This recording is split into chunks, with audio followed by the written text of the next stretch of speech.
podemos avanzar tanto porque es tan importante esta parte de la oración, de la enseñanza que el Señor da en estos versículos.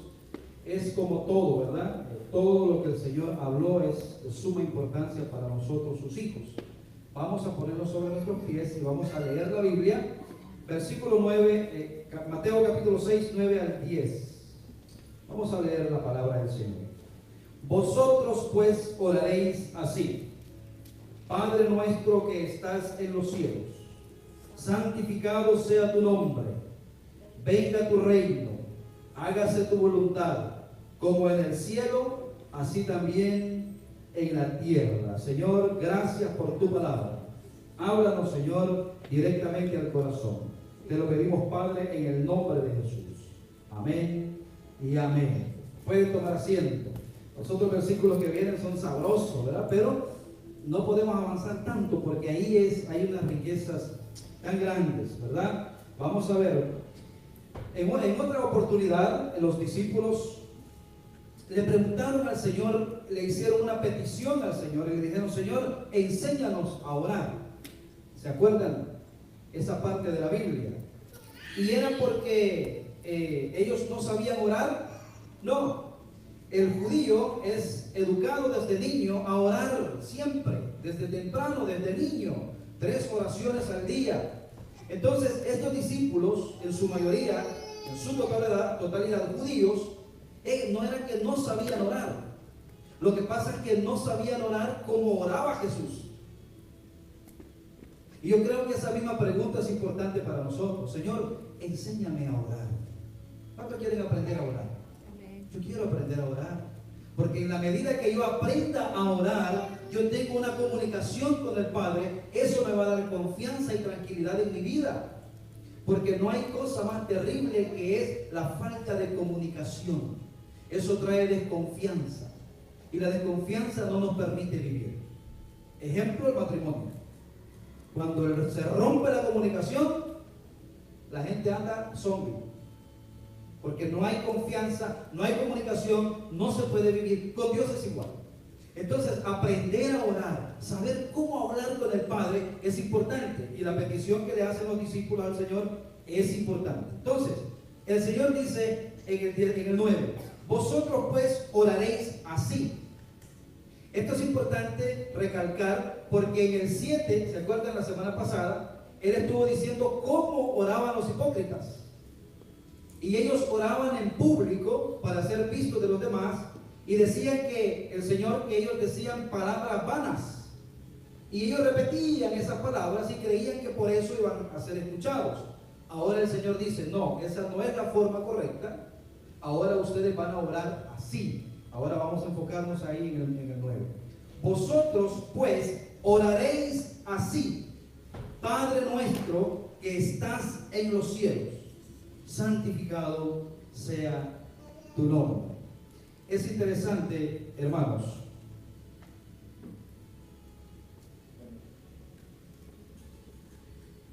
es interesante el Padre Nuestro. El Padre Nuestro proporciona los lineamientos de la oración ideal. O sea, en el Padre Nuestro, ojo con esto, porque eso es lo que yo quiero que aprendamos hoy. El Padre Nuestro no fue dado para nosotros aprenderlo y rezarlo, pero el Padre Nuestro proporciona los lineamientos de la oración ideal. O sea, dentro de esta oración modelo que Jesús nos dio, están las bases fundamentales para nosotros aprender a orar. Se ha malentendido estos pasajes y se ha obligado a la gente a aprendérselos así y a rezarlos de esa manera. De hecho, cuando lo leímos, casi todo el mundo sabía esos versículos. Padre nuestro que estás en los cielos, santificado sea tu nombre, venga tu reino. Todo, porque lo hemos aprendido y creemos que eso funciona. No necesariamente. Vamos a ver ahora. La oración modelo del Padre Nuestro ofrece el orden de prioridades que debe tener la oración, las prioridades y el orden. Es muy importante eso. Cuando usted va a expresarse, usted tiene que comenzar coherentemente para que tenga sentido lo que dice, ¿verdad? Entonces, esa es la idea del Padre Nuestro. En estos textos Jesús nos enseña cómo orar. Así que si usted está atento en esta noche, usted va a aprender a cómo orar al Señor, cómo hablar con el Señor. Porque orar es hablar con Dios.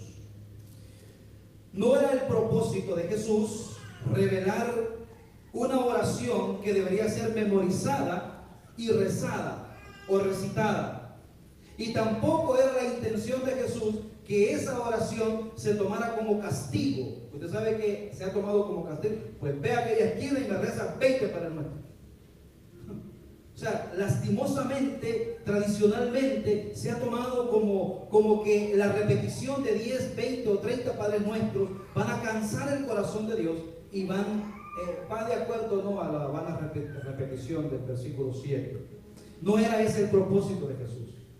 Sí que memoricemos la Escritura, es muy importante. Los primeros cristianos no tenían una Biblia como nosotros. Y ellos recitaban, ellos se tenían que aprender la Escritura. Hay cristianos que están siendo perseguidos, que no pueden tener una Biblia. Ellos tienen que memorizar la Escritura. Pero ese no era el punto, ¿verdad?, en cuanto a la oración de Jesús. Más bien, esto es lo que estaba condenando Jesús en el versículo 7, cuando dice: y orando no uséis vanas repeticiones, como los gentiles que piensan que por su palabrería serán oídos. Hay algo muy interesante, hermano. Cuando usted vea algo que se ha hecho por tradición, usted vaya a ver el libro de los Hechos, y allí usted va a ver la iglesia que nace, y si la iglesia del libro de los Hechos no practicaba tales cosas, siéntase libre a no practicarlo. Amén. Porque ese es el fundamento de nuestra fe. Los apóstoles de nuestro Señor Jesucristo pusieron el fundamento de nuestra fe. Y si ellos no practicaron estas cosas, nosotros no estamos obligados a practicarlos. La iglesia del primer siglo no rezaba el Padre Nuestro. Amén. No lo rezaba. Ellos habían entendido que Cristo les dio una clase cómo orar, y ellos se dieron cuenta que no era una repetición en sí, sino que era una base fundamental para que pudieran acercarse a Dios. Los discípulos querían orar correctamente, y Jesús les dice: cuando vosotros pues oraréis así, de esta manera van a orar ustedes. Entonces nos deja un ejemplo de cómo orar correctamente. Algunos de los elementos principales de la oración aceptables son, encontramos ahí, alabar y exaltar al Padre. Es lindo alabar, ¿verdad? Padre nuestro que estás en el cielo. Ve que no comienza con pedir primero, sino que comienza con alabanza. Alabar al Padre, exaltar al Padre, pedir que se haga su voluntad. No es lo que yo quiero, Señor, es lo que tú quieres. Número 3, pedir por su reino. El reino no es otra cosa más que la presencia de Cristo. Él dijo: el reino de los cielos se ha acercado. Cristo Jesús había llegado a la tierra. Número 4, pedir el pan de cada día, el sostén diario, ¿verdad? 1 Timoteo 6:8 dice: así que teniendo sustento y abrigo, estemos contentos con esto. Los empresarios no les gusta este versículo porque dice que es muy mediocre, hay que aspirar a otras cosas. Es cierto, ¿verdad? Uno tiene que aspirar, pero teniendo esto, usted esté contento. Tiene abrigo, tiene sustento, tranquilo, dice el Señor. Número 5, pedir el perdón. Número 6, pedir la dirección divina. Estoy nada más así generalmente poniendo los puntos que encierran lo que es la oración modelo. Desde luego hay otros textos que nos enseñan a cómo orar, no solamente esta parte de Mateo 6, 9. Juan capítulo 3, capítulo 14, 13 dice: si a algo pidiereis en mi nombre, yo lo haré. Bueno, sabemos que en el contexto, ¿verdad? Sabemos que, pero el punto a resaltar aquí es que en el nombre de Jesús. Porque hay niños aquí que están aprendiendo a orar. Dice usted: pastor, ¿y por qué siempre cuando se termina se dice en el nombre de Jesús? No es un cliché, ni es una moda. Es que estamos pidiendo en nombre de Cristo, en la autoridad y por los méritos que Cristo ganó en la cruz. A través de Él es que nosotros le pedimos a Dios. Y el Espíritu Santo traduce esa oración y se la presenta al Padre como realmente lo que realmente nosotros necesitamos. Y ya pues esa es otra parte del mensaje. Ahí mismo dice en Juan 16:26, en aquel día pediréis en mi nombre, dice el Señor. ¿Ve? Le estaba diciendo a sus discípulos que en el nombre de Jesús iban a pedir. Pero cuando Jesús estaba con sus discípulos, Él pedía al Padre por ellos. Pero les dice, cuando yo me vaya, ustedes van a pedir en mi nombre, porque yo voy donde está el Padre. Qué bonito eso, ¿no? Pero quiero que sepan cómo ustedes van. O sea, prácticamente el Señor les está diciendo, les voy a conectar el Wi-Fi a ustedes. Que tengan conexión conmigo, porque yo quiero que, aunque yo me voy, yo quiero tener conexión con ustedes. Porque ustedes son la extensión de mi reino aquí en la tierra. Y el Espíritu Santo va a venir y les va a ayudar. Y nos vamos a conectar y vamos a hacer la voluntad del Padre. Y vamos a usar la iglesia. Y por eso estamos nosotros aquí. Y por eso estoy yo aquí. Y por eso está sentado usted ahí. Y por eso lo está escuchando usted ahí también. Porque así es. En aquel día pediréis en mi nombre. Nos enseña que debemos orar en el nombre de Jesús. En el nombre de Jesús. Bueno, iniciamos, ahora sí, iniciamos ya el estudio con el Padre Nuestro. Padre nuestro que estáis en los cielos, santificado sea tu nombre. Interesante esta parte.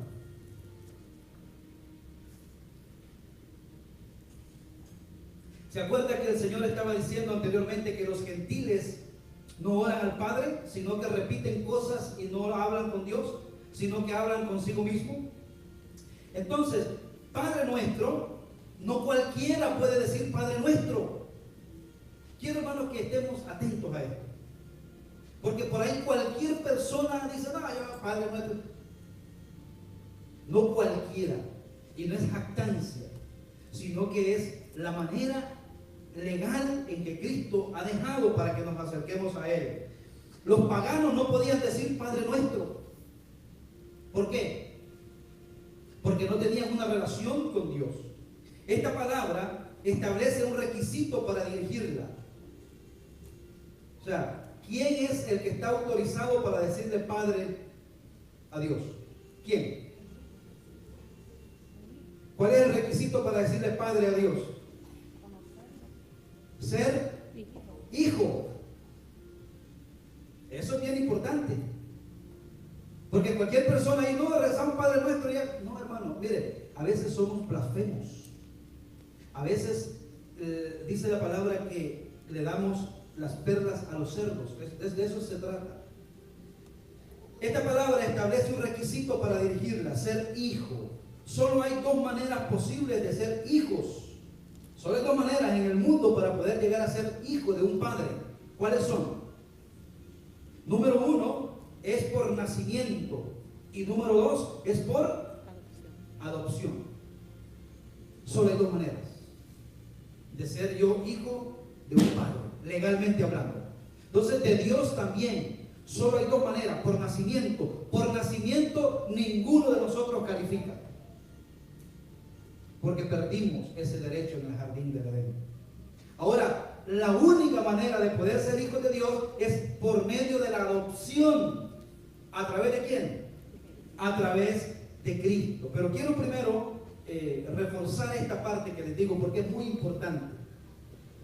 Juan 1:2, ustedes ya lo conocen, ¿verdad? Dice, mas a todos los que le recibieron, a los que creen en su nombre, Dios les dio potestad de ser llamados hijos de Dios. En la primera no aplicamos. No sé si está ahí en la primera no aplicamos, pero en la segunda sí aplicamos. No está. En la primera sabemos que la perdimos, pero en la segunda sí. Miren lo que dice Efesios 1:15. En amor, habiéndonos predestinado para ser adoptados. Eso sí creo que está. Efesios.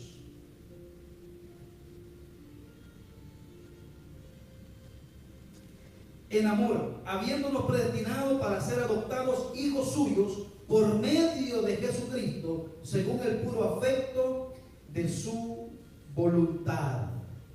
Qué tremendo eso, ¿no?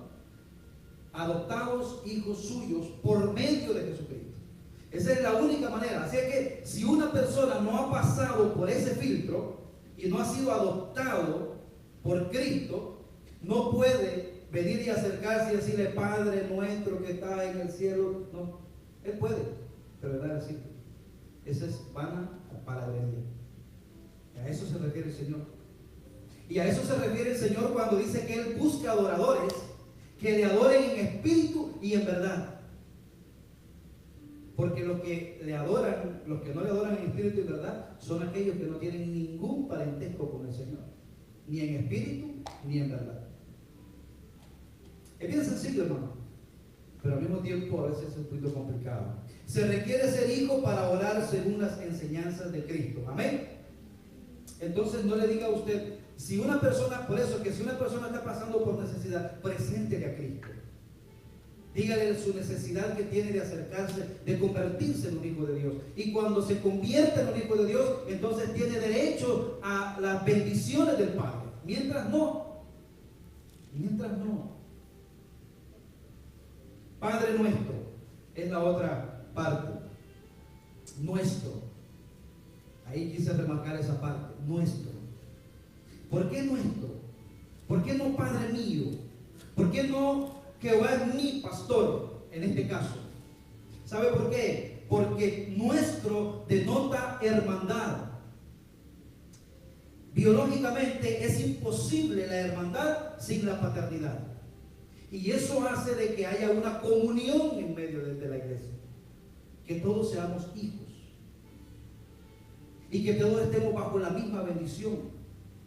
Por eso dice la Biblia que el perverso no puede levantarse en la congregación de los justos.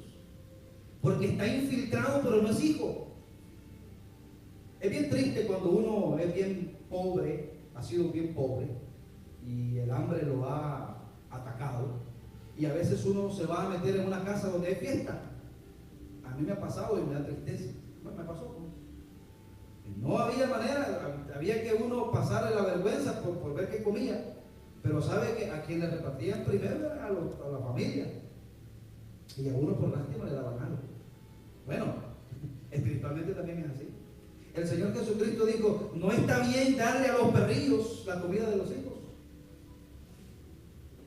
Entonces, lo que le quiero decir, hermano, es que ser hijo de Dios es entonces reconocer y reclamar, no reclamar, sino ser partícipe de las bendiciones de Dios. A veces lo que sucede es que hay gente que no es hija de Dios, no es hijo de Dios, y no puede, a la fuerza no puede. Entonces, nuestro denota hermandad. Biológicamente es imposible la hermandad sin la paternidad. Una persona no es mi hermano si no lo es legalmente. Y nosotros tenemos esa maña. Hermano, ¿cómo está? Vimos una persona en la iglesia: hola hermano, ¿cómo está usted? Se nos ha pegado eso, ¿verdad? Pero básicamente o estrictamente, no todo el mundo es hermano. Es más fácil eso, esa moda de primo.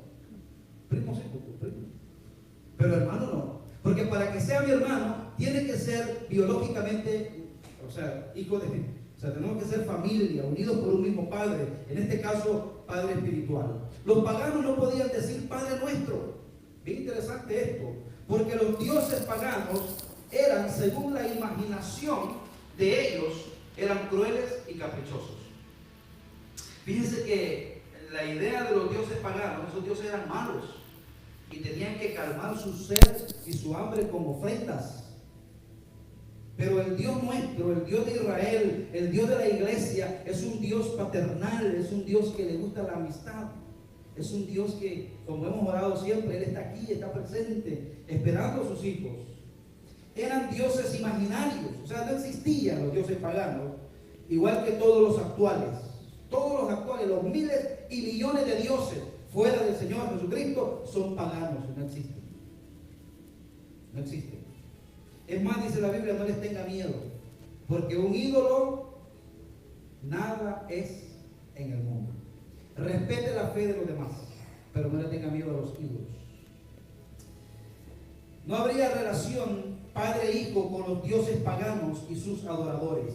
Esto es exclusivo para el pueblo de Dios en Cristo Jesús. Solo los cristianos, los verdaderos hijos de Dios, pueden acercarse con esa libertad de llamarle al Señor Padre nuestro. Ve que a veces pasamos muy rápido por esa frase y como que no meditamos en ella. Mira lo que dice Isaías 64:8. Dice: ahora pues, Jehová, tú eres nuestro Padre. Tú eres nuestro Padre. Nosotros barro y tú el que nos formaste. Así que obra de tus manos somos todos nosotros.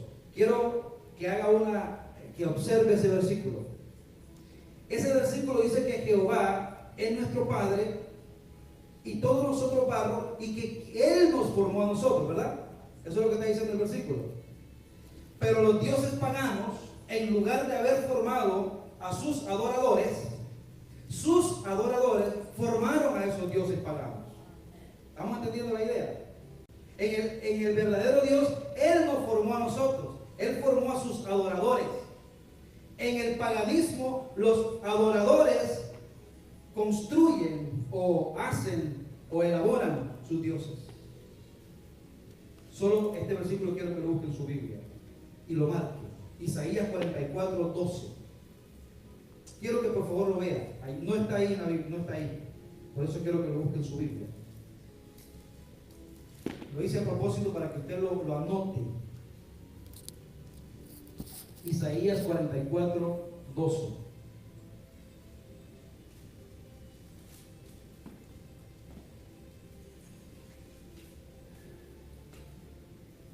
Amén. Todavía no me oigo páginas por ahí, pero es importante que veamos ese versículo y lo anote. Dice la palabra del Señor así.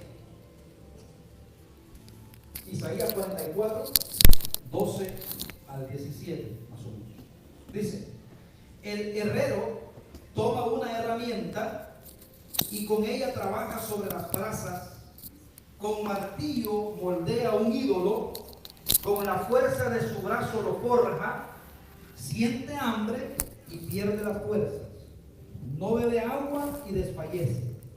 El carpintero mide con un cordel, hace un boceto con un estilete, lo trabaja con el escoplo y lo traza con el compás, le da forma humana, le imprime la belleza de un ser humano para que habite en un santuario, derriba los cedros y escoge un ciprés o un roble y lo deja caer en los árboles del bosque, o planta un pino que la lluvia hace crecer.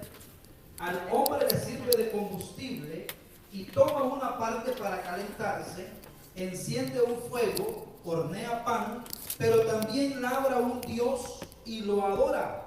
Hace un ídolo y se postra ante él.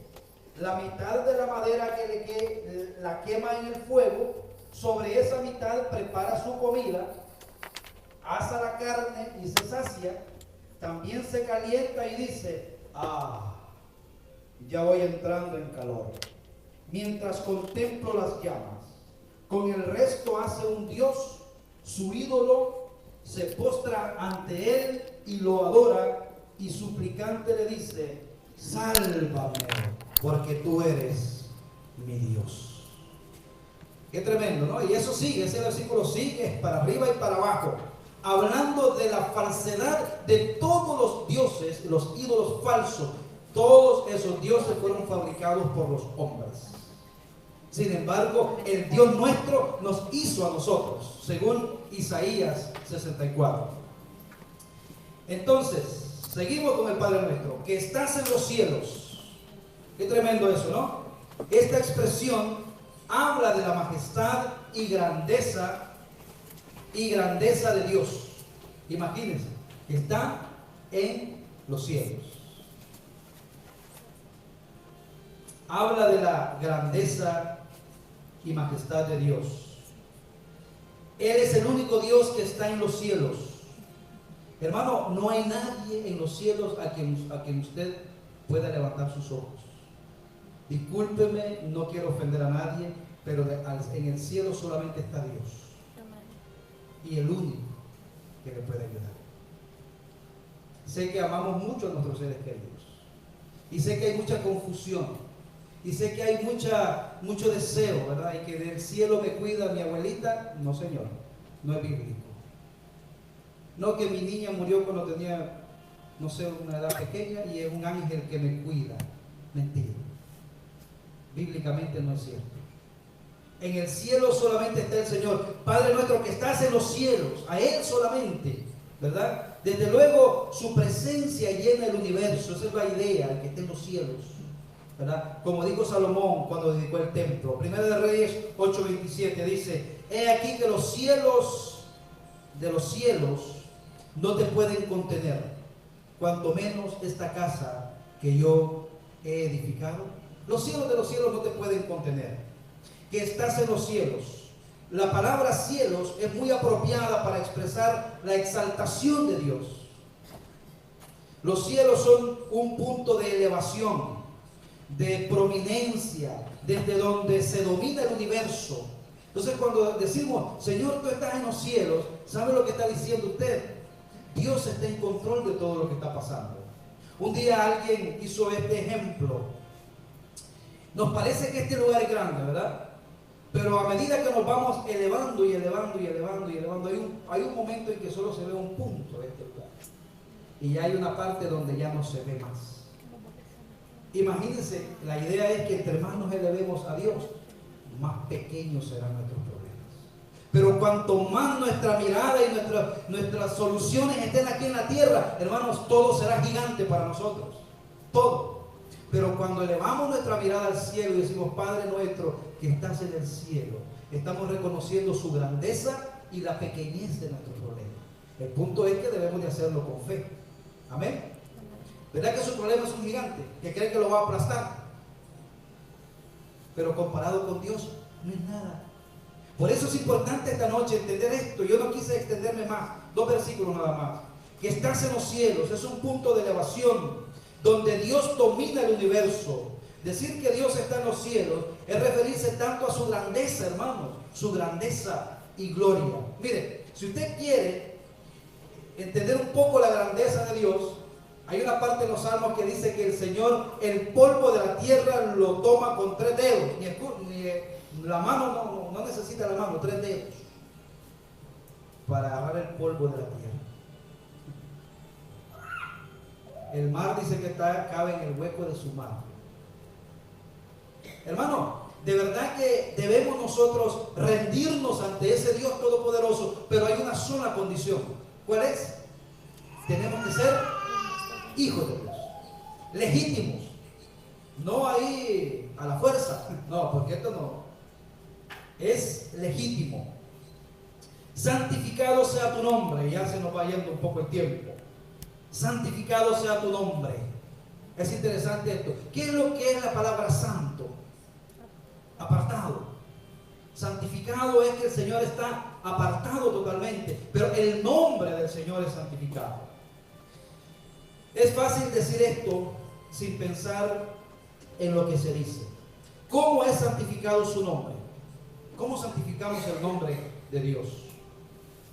Al decir santificado sea tu nombre, pedimos que su nombre sea adorado, reverenciado, respetado y glorificado. Más atrás, en Mateo 5, nosotros estudiamos anteriormente, cuando el Señor decía que no debemos de jurar y no tomar el nombre del Señor en vano. Y hay algo bien interesante, hermanos. El nombre de Dios no es santificado si nuestra palabra no vale o si tomamos en vano su nombre. Porque ya le voy a decir una cosa. Nosotros como hijos de Dios y como iglesia tenemos la responsabilidad de que el nombre del Señor sea glorificado, sea santificado. Ya lo voy a explicar.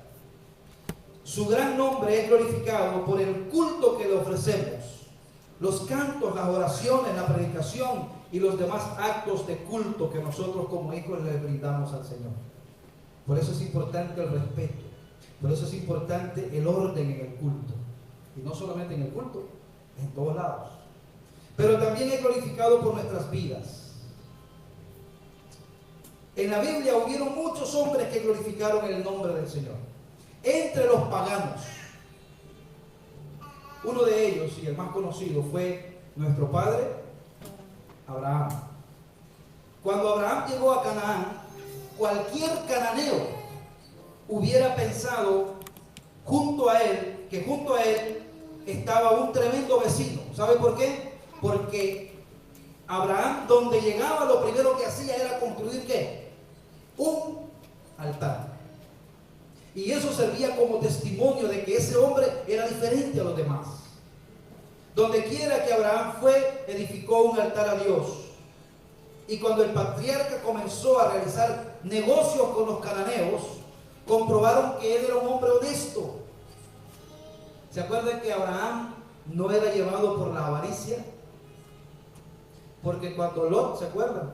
Que se separaron, le dijo, escoge donde tú quieras. Porque su herencia, su fe, su seguridad era Dios.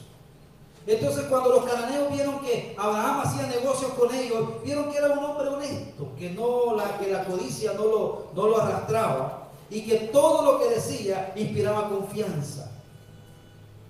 O sea, el nombre del Señor es santificado con nuestro testimonio. Y ahí tenemos que tener mucho cuidado, mis amados hermanos. Finalmente llegaron a la conclusión de que el Dios a quien Abraham adoraba era un Dios santo. ¿Lo habían visto? ¿Habían visto los paganos a Dios? No, pero tenían una idea de lo santo que era ese Dios por la forma en que su hijo lo daba a conocer. En este caso, Abraham. Más adelante el Señor dice, para que los hombres vean tus buenas obras y glorifiquen al Padre que está en el cielo. O sea que la única forma en que los paganos pueden glorificar y honrar a Dios es a través de nuestras buenas obras.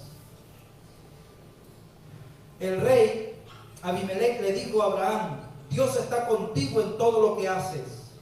Más adelante en aquel relato, los hijos de Het le dijeron, eres un príncipe poderoso entre nosotros. Toda la vida de Abraham reveló la reverencia que sentía por Dios. Con seguridad, el nombre de Dios fue santo en Canaán por causa del patriarca, el patriarca Abraham. Venga tu reino. Esta es la otra parte que reza esa oración modelo. Venga tu reino.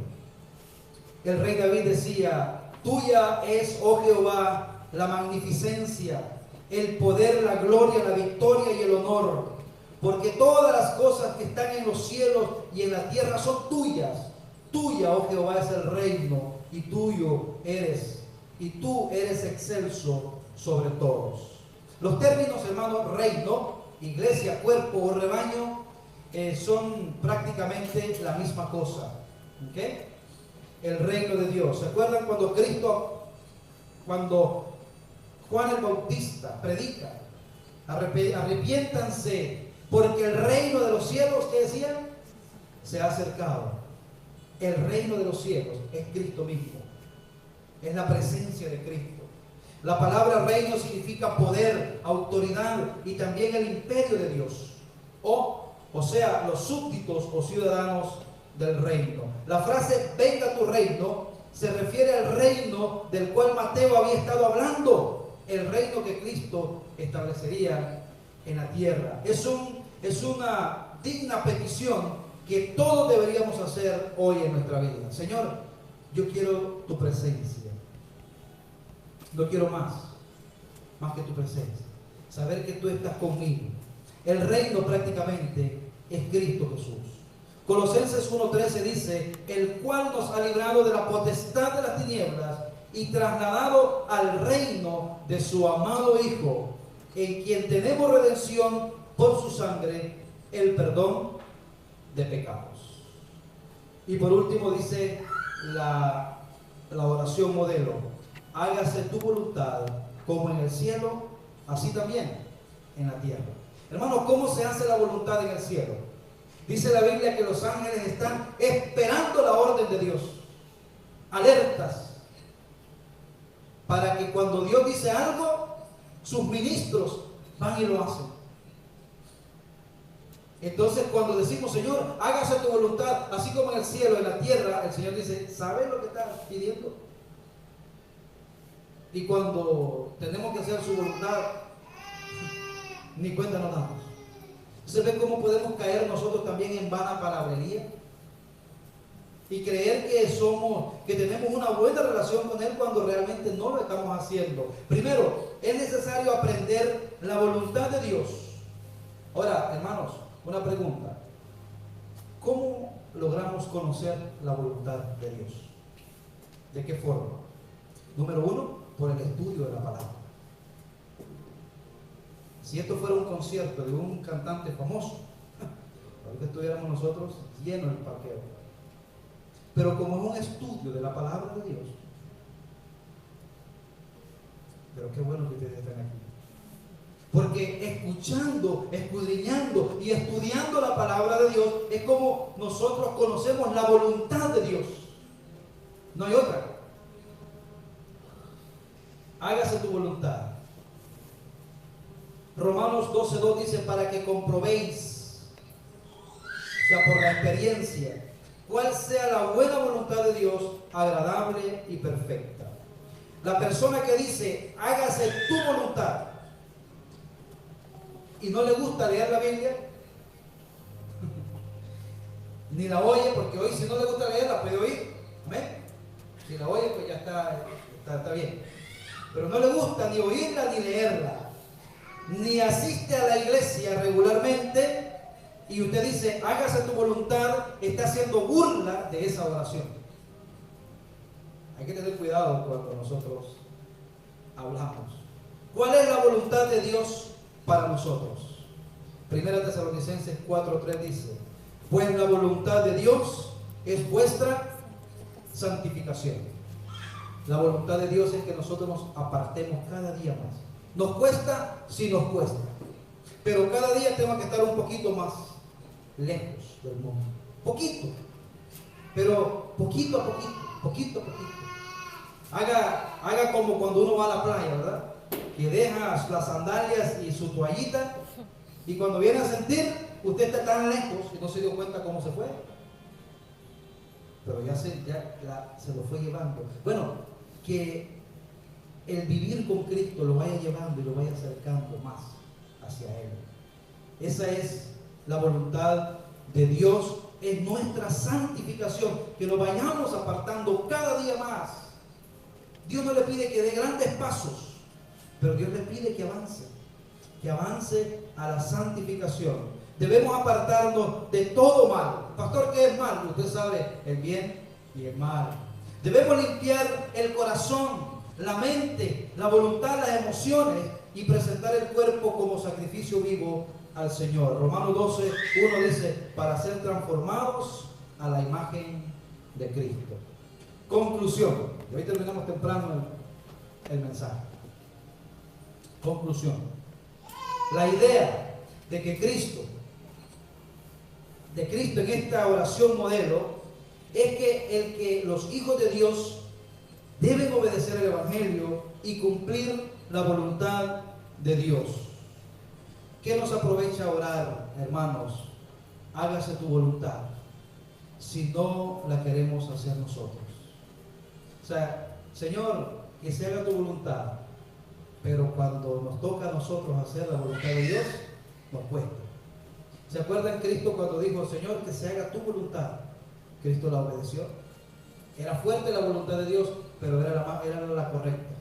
La voluntad de Dios no siempre es fácil, pero es lo mejor. ¿Amén? No siempre es fácil. Va en contra de nuestras emociones y de nuestra carne, pero es la mejor. Esta oración significa que estamos sumisos a Dios.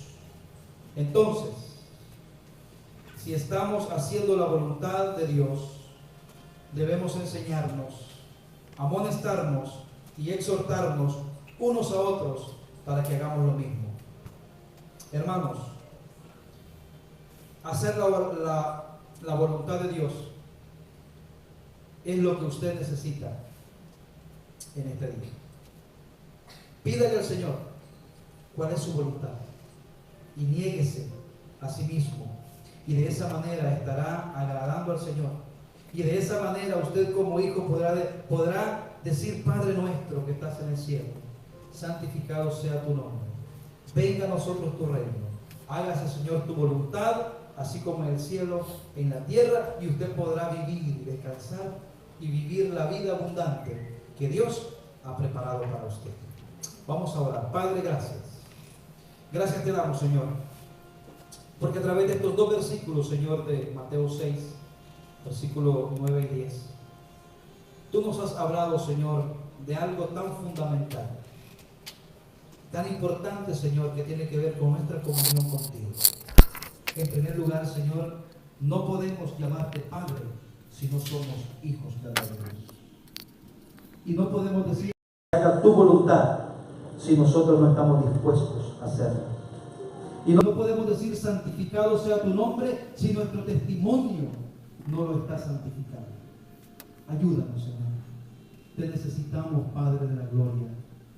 Sé que tú quieres lo mejor para nosotros. Sé, Señor, que tú tienes planes de bien para tus hijos. Te pido por cada uno de los que estamos aquí, Señor. Desesperadamente necesitamos tu intervención en nuestra vida. Bendice también, Señor, a los que van a escuchar. Hasta ellos también, Señor, entendemos tus bendiciones. Te damos gracias, Señor, en el nombre poderoso de Jesús. Amén y amén. Gloria al Señor.